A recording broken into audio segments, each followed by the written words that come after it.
Good evening to all my friends who are listening me from far and near. Greetings to you once again in the most blessed name of our Lord and Savior Jesus Christ. This evening I would like to share with you on another discipline just opposite to my regular presentation from the book of Psalms. The portion of scripture which I am going to deal with you today is from Genesis chapter 25 verses 21 to 23. Genesis chapter 5 verses 21 to 23. The passage which is very shortly speaking about a man of faith who walked with God for about 300 years of lifespan. I would like to read that passage before you. Genesis chapter 5 verse 21 followed. Enoch lived 65 years and begot Methuselah. After he begot Methuselah, Enoch walked with God 300 years and had sons and daughters. So all the days of Enoch were 365 years. And Enoch walked with God, and he was not, for God took him. One more verse I would like to read in this connection from the book of Hebrews, Epistle of Hebrews chapter 11, verse number 5 and 6. Hebrews chapter 11, verse number 5 and 6. By faith, Enoch was taken away so that he did not see death, and was not found because God had taken him.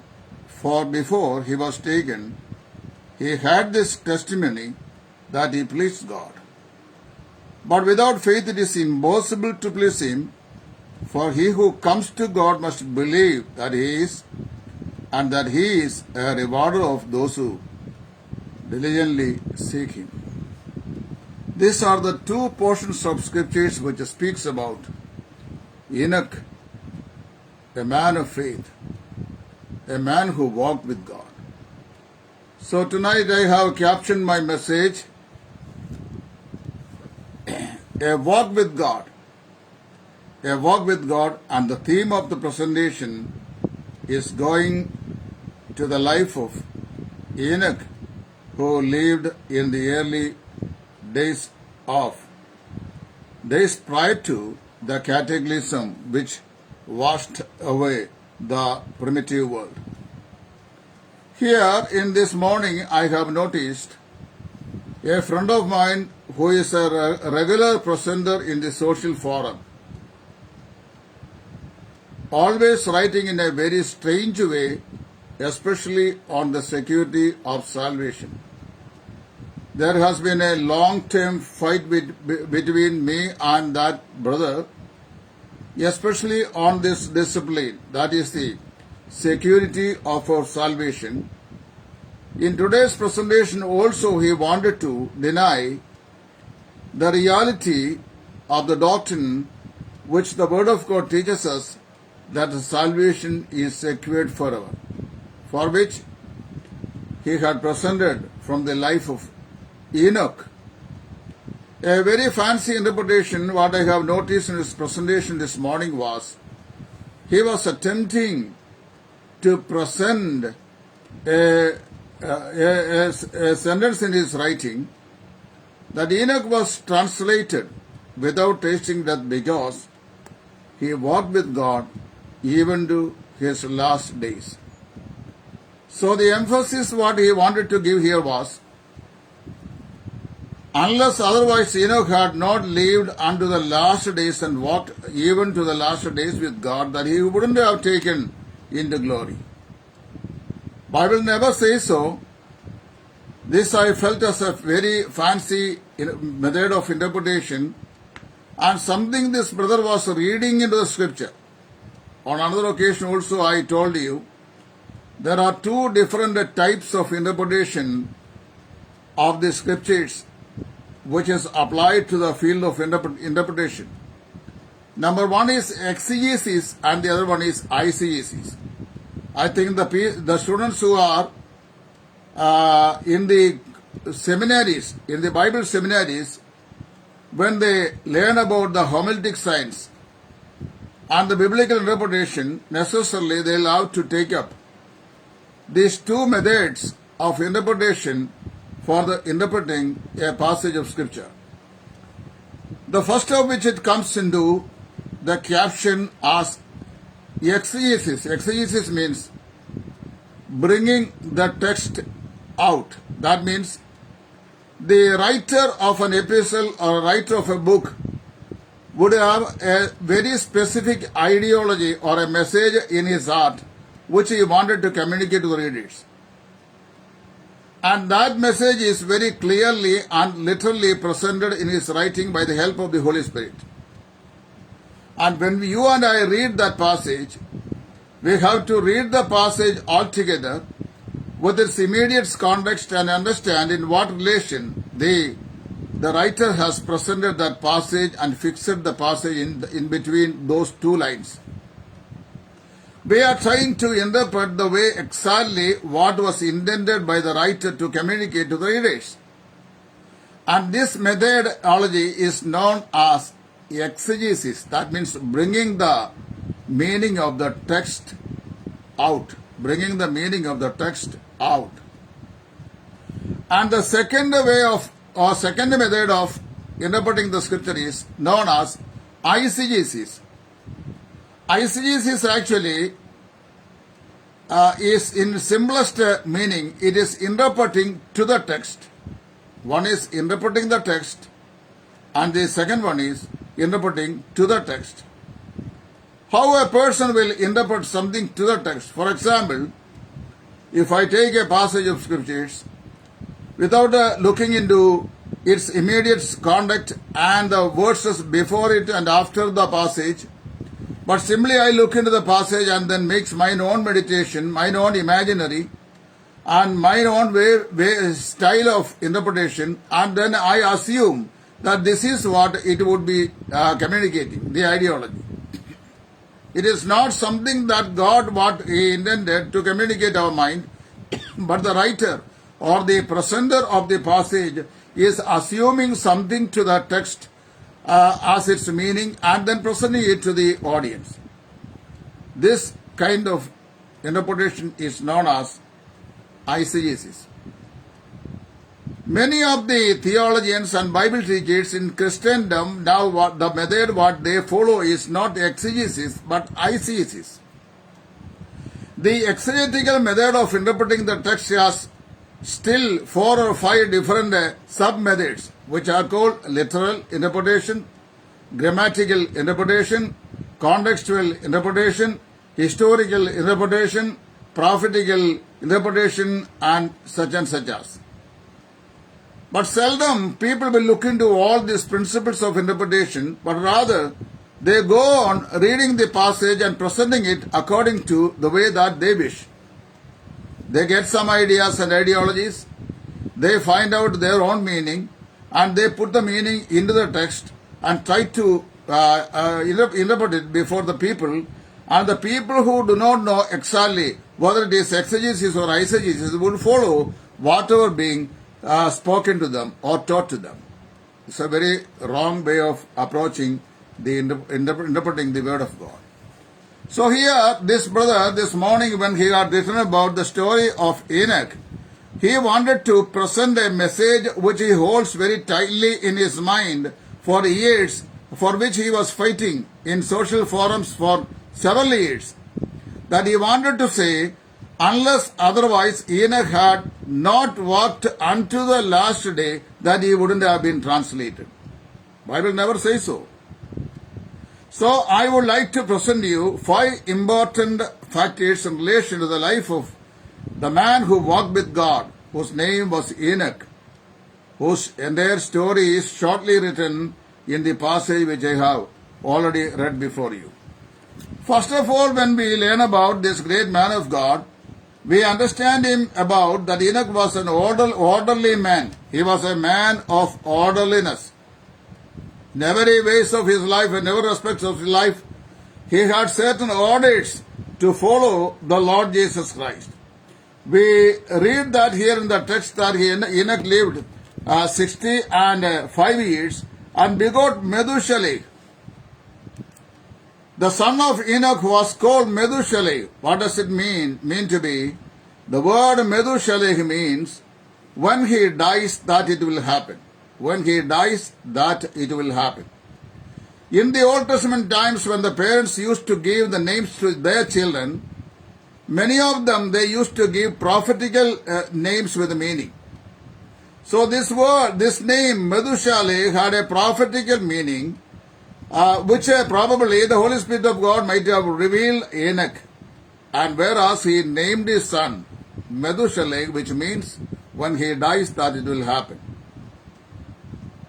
Majority of the theologians and majority of the Bible interpreters, they follow this passage positively, and they understand that Methuselah was the son of Enoch, and Enoch, by the help of the Holy Spirit of God, and because he constantly and consistently walked with God, that he realized that when his son Methuselah died, that will happen. That is prophetically speaking, everybody is assumed that he named his son with the prophetical understanding that after the death of Methuselah, that the great cataclysm would occur. When we count down or when we go through the genealogy which is mentioned herein, we understand that then Methuselah gave birth to Lamech, and Lamech gave birth to Noah. And it was in the days of Noah that we read that there was a great cataclysm, great flood, which washed away the first creation.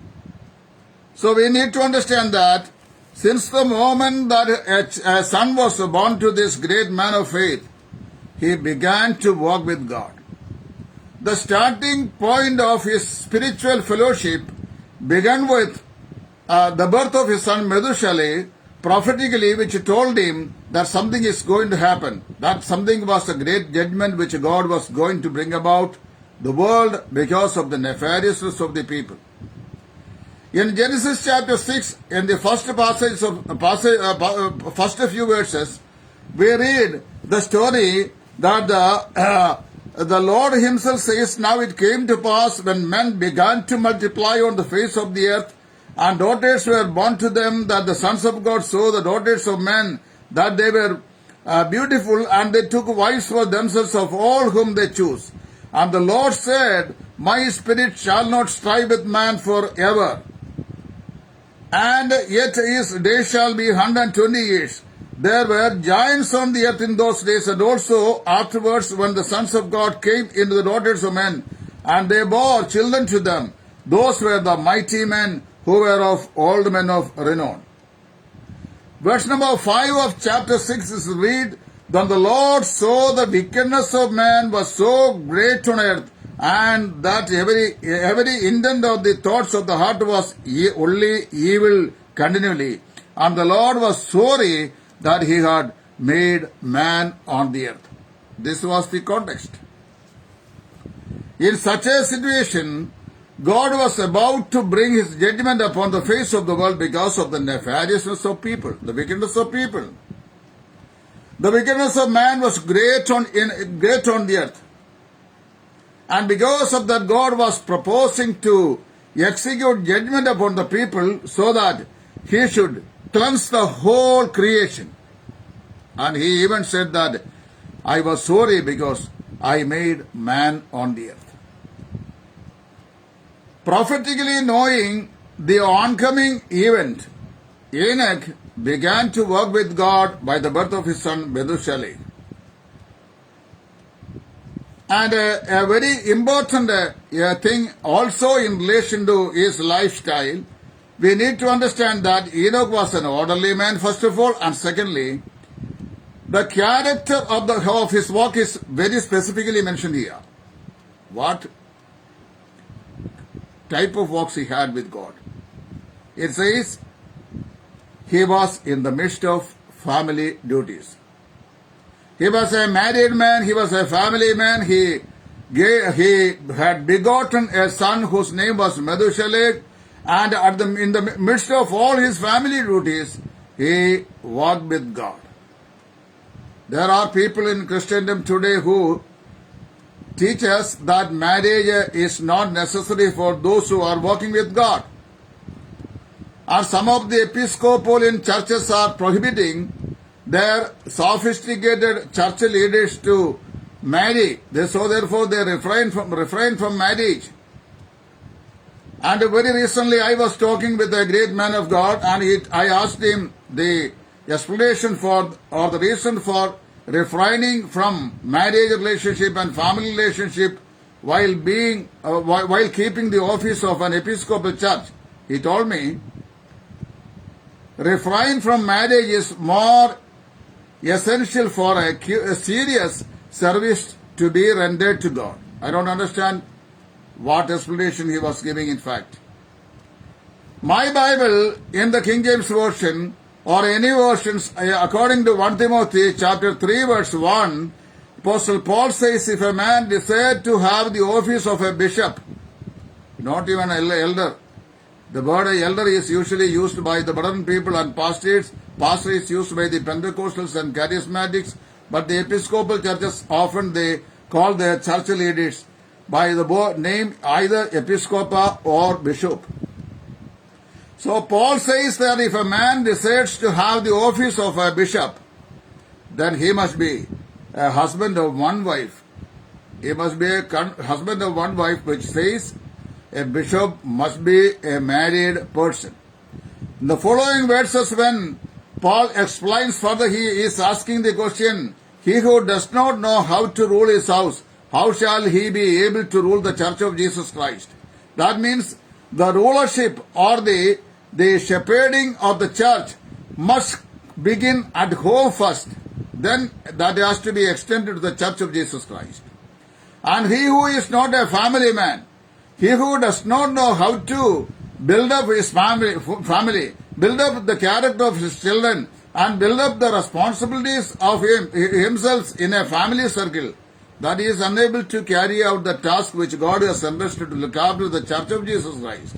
That is why the Spirit of God that tells us a bishop, if a person decides to bear the office of a bishop, it is good, but he must be a husband of one wife. That means he must be necessarily married. There is no scripture elsewhere in the Bible it commands that a Christian minister or a person who is holding the office of a church must refrain from family life. Rather, it says that the fruitful, every leaders who carried out the fruitful ministry in the Bible, both in the Old Testament and in the New Testament, were family men. Look at the example of Aaron, the high priest of Israel. He was a married person. He had his own family and children. Moses, the political leader, the military leader of the children of Israel, was a married man, and he even had his children. Joshua, the military leader of Israel, he was a married man, he had his family and children. Caleb was a married man, and he had children. Likewise, in the Bible, both in the Old Testament and New Testament, the great leaders of the church and great leaders of the gospel, the great leaders of the house of God, all were family men. The apostles of Jesus Christ were even having their family. So here Enoch was an orderly man. He walked with God. The character of his walk is very specifically mentioned as to he walked with God in the midst of his family duties. Family duties is not a hindrance to Lord's services. Rather, it is a help to Lord's services. In my personal experience and testimony, I would like to tell you that wherever in India, wherever in Kerala, wherever in my village, I move around in relation to the gospel activities, I take my wife with me. Even the shortest trip and longest trip, except if I go out the foreign countries. So my wife will be always with me whenever I go a house visiting. And even I go to visit a brother or a sister at a long place, it's a far away place, that I'll take my wife. I have the confidence much more to get into a house with my wife. And I'll have more respect from the people where I go. So I tell you, carrying out the ministry of our Lord Jesus Christ, family life is not a hindrance, not an obstacle, but it is rather a serious help to every servants of God.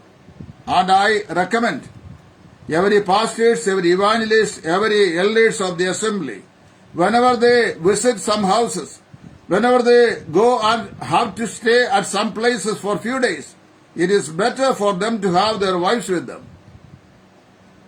It's a great testimony. So here Enoch was an orderly man. He walked with God, and the character of his walk was characterized by a family life. And thirdly, it says that it was a consistent walk with God. He consistently walked with God. What do we read about him? We read that Enoch walked with God 300 years. When he had 65 years of old, he had begotten a son whose name was Methuselah. And since then he began to walk with God, and he continued to walk with God for about 300 years. It's a long span of time. In all the days of his life, he was walking with God. It was a consistent walk. He walked every day. Every morning, he begins his walks from morning to evening, that he will walk with God. Every hours, every minutes, every seconds, he had a consistent walk with God in his holy presence.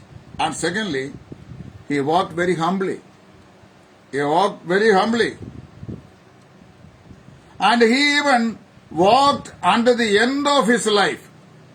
That was the point that my friend was now projecting in his write-up this morning when he had presented the social forum. He says, because Enoch was able to walk with God continuously till the end, he was translated without tasting death. Bible never says so. I understand that because he began his walking with God since the moment he had begotten a son, prophetically whose name reflects the events of the oncoming cataclysm. That he prophetically knew, or God communicated him, that God is going to execute judgment upon the wickedness of the people by the days of Noah, the grandson of Methuselah. So having known this truth, he began to walk with God. He had never been withdrawn from his footsteps, which he followed the Lord Jesus Christ, or followed the Almighty God. All the 300 years of his lifespan, he kept on walking with God, tirelessly and dauntlessly. That was another characteristic of his walk with the Almighty God. So it was carried out till the end of his pilgrimage. Not even one day left out in the life of Enoch that he hadn't walked with God. Every day, every moment, every hour, every minute, he consistently walked with the Almighty God. Now comes to the last point, the result of his walk. What was the result of his walk? Verse number 21 again says us, Enoch lived 65 years and begot Methuselah, and he begot Methuselah. Enoch walked with God 300 years and had sons and daughters. And so all the days of Enoch were 365 years, and Enoch walked with God, and he was not, for God took him. One morning, I understand that Enoch was still walking with God. And when he turned back and looked the past, he saw it was 300 years, almost completed that he was walking with God without going back or turning back. And when he came so closer to the house of God, very much distant away from his own house, I understand God in one evening might have told him, now it is better for you to come to my home than to go back your home, because 300 years of walk. So he was taken into heaven. He was taken into heaven bodily without tasting death. He was translated. A change of place took place. He was walking on the face of the earth with the Almighty God, but now a change of place had been taken place and he was translated into heaven.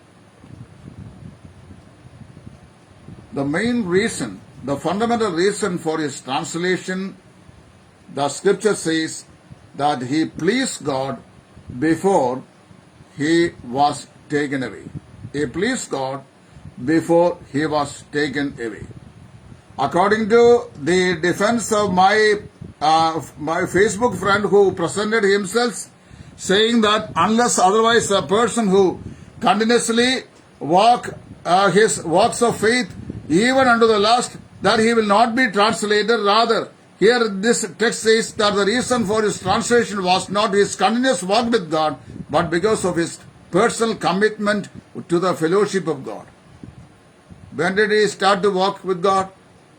I told you, since the moment that he had begotten his son Mudhushale, whose name means when he dies, that it shall occur. He prophetically was communicated that God was going to execute a judgment upon the face of the earth, upon the wickedness of the human beings. And even God said that I was sorry that I made man on the earth. That was a situation, the worst situation in which Noah was born and brought up.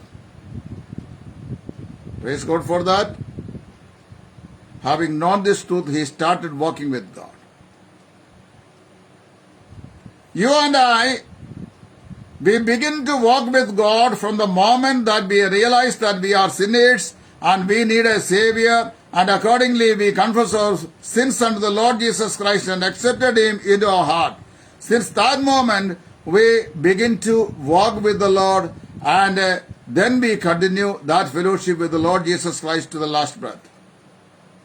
Nowhere in the Bible it says that a person, in order to be translated into the presence of God, that he ought to walk with God even to his last breath.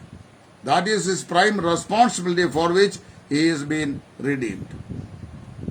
A person is going to be translated because of his fellowship with God. What kind of fellowship? Because of his regeneration, because of his redemption, because of his salvation. Enoch, he received the testimony from God before he was translated that he pleased God. Pleasing God is impossible without faith, says the book of Hebrews. Just before I read before you from Hebrews chapter 11, the Apostle Paul says there that it is impossible to please him, but without faith it is impossible to please him. For he who comes to God must believe that he is, and that he is a rewarder of those who diligently seek him. Those who comes to the Lord Jesus Christ must believe that I am a sinner, or he is a sinner, and Jesus Christ is a sinless person. And Jesus Christ is the one who died on his behalf on the cross of Calvary, taking his sins upon his shoulder, and died there on the cross. And the very moment a sinner believes the Lord Jesus Christ and accepted him in his heart as his own personal Savior and Lord, that he is being born again, and his name is written down in the book of life. That the moment Bible says that he becomes a child of God. No doubt about it. John's Gospel chapter 1 verse 12, the Apostle John says, for as many as have received him, to them he gave the power to become the sons of God, even to them that believes in his name. Also in the same Gospel, chapter 3, verse 36, our Lord says, He that believeth in the Son of God shall have the life, and he who does not believe the Son of God shall not have the eternal life. The wrath of God is still abiding on him. In between comes John's Gospel, chapter 3, verse 16. It profoundly explains to the truth. It says that, For God so loved the world that He gave us His only begotten Son, that whosoever believeth in Him should not perish, but have everlasting life.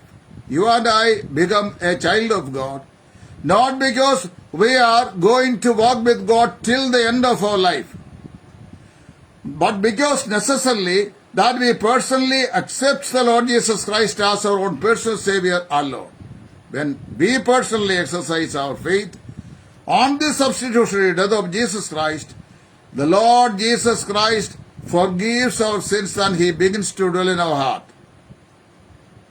And we become a child of God. 2 Corinthians chapter 5, verse 17, Apostle Paul says, Behold, if any man be in Christ Jesus, he is a new creation. If any man be in Christ Jesus, he is a new creation. The concept of becoming a new creation is the standpoint where a person is beginning his fellowship with God. And after he has received the Lord Jesus Christ, it is his prime responsibility to keep up his fellowship, not to be translated, but because he is going to be translated to the presence of God.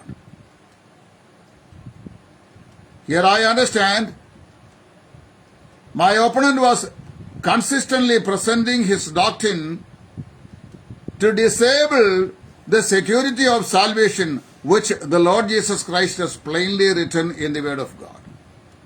The Bible says, once you are saved for good. As often I have reminded you that at the age of 9 that I received the Lord Jesus Christ without knowing any theology or Christology. I still remember as if that it had happened yesterday evening. I just stood up in the congregation. I was only 9-year-old by the time. And when I heard the gospel of Jesus Christ, I was convinced that I was a sinner. Then I said, Lord, forgive my sins. I know that thou hast been crucified on my behalf. The very moment I believed the Lord Jesus Christ, a great transformation took place in my heart, and I became a child of God miraculously. That began my fellowship with the Lord Jesus Christ. So my emphasis this evening going on as an answer to the presenter of this false doctrine. Let me say, the life of Enoch is an exemplary life for every Christian believer, that those who believe the Lord Jesus Christ and accepted Him into their heart, they have to have a consistent walk with God even to their last breath. That is their spiritual responsibility. God is always demanding us to have and cultivate that continuous fellowship with Him. That is true. But it is not the continuity of the fellowship, but the beginning starting point of Christian life qualifies a person to be translated into heavenly glory. So this evening I am going to stop here my short message that I presented you a walk with God from the life of Enoch, the servant of God. Enoch was an orderly man. The character of his walk was in the midst of family life, he walked with God. It was a consistent walk which lasted for 300 years of his lifespan. And it was a walk unto the end of his pilgrimage. And finally, the result of the walk was he was translated into glory. Enoch, the name Enoch means initiate. He initiated his fellowship with God by his salvation. He continued it by faith even to the last moment. And as a result, we understand that he was translated without facing physical death. In 1 Thessalonians chapter 4 verse 16, Apostle Paul tells us what is going to happen at the time of the coming of our Lord Jesus Christ. The scripture is very clear about that. I will read those verses for you. Chapter 4, verse 16 on, where we read For this we say to you by the word of the Lord, that we who are alive and remain until the coming of the Lord will be no means precede those who are asleep. For the Lord himself will descend from heaven with a shout, with the voice of an archangel, and with the trumpet of God, and the dead in Christ shall rise first, and then we who are alive and remain shall be caught up together with them in the clouds to meet the Lord in the air. There are people who die in the world, and there are people who are alive in the world at the coming of our Lord Jesus Christ. All the saints of all ages from the days of Adam have been living in this world, and then eventually they all died.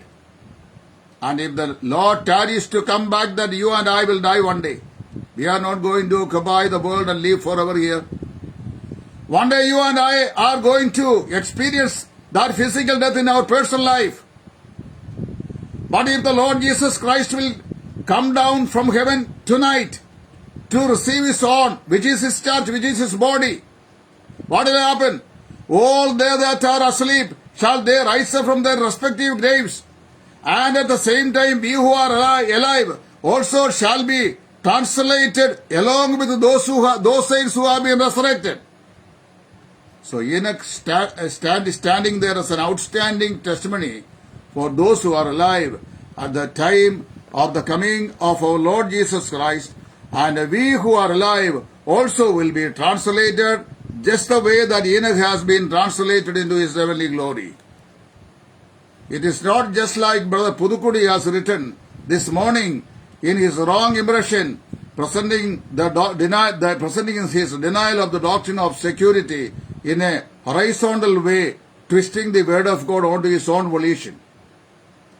He has presented it because Enoch had consistently walked even to the last moment of his pilgrimage that he was translated.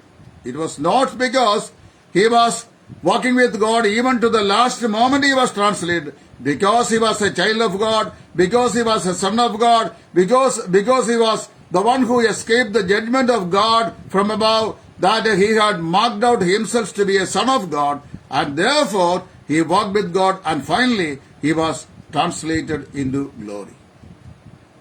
When I conclude this message here right now here, let me tell you, my brethren, there are so many writers, so many presenters in the social forums from all walks of life coming together in these days here. Everyone is teaching according to their own conceit. But what the Bible says, if you believe the Lord Jesus Christ, you shall be saved. You once believed the Lord Jesus Christ and accepted him into your own heart as your personal Savior and Lord. Your sins shall be washed away. Your name shall be written down in the book of life, and you are forgiven and forgiven forever. Once you are saved forevermore, and your salvation is eternally secured, and nobody can take it away from the hands of God. Because in John's Gospel, chapter 66, verse 37 and 41 and 47, repeatedly our Lord Jesus Christ said that all whom the Father had given me, I have given him back to his hand, and nobody can pluck them away from the hands of my heavenly Father. And not only that, the other verse again says that the will of the Father is that everyone whom he had given me, that I might raise them up in the last day of resurrection. Thanking God for this very solid doctrinal stand which the Lord himself has presented us. Because you and I, once saved, we are saved forevermore, and no man can take away the salvation from us, because it is eternally secured, and it will, no wind of strange doctrine will take it away.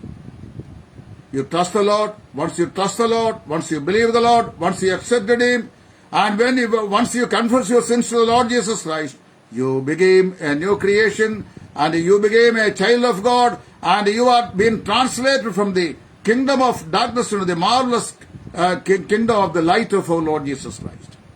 And you have passed from death unto the eternal life. There is no reverse order stated in the Bible. May the Spirit of God Continue to meditate this portion of scriptures in your mind and in your heart so that you will be very well established on the solid doctrine of the eternal security now and evermore in his blessed service. Evangelist Titus from Idiabla. Thank you. God bless you all.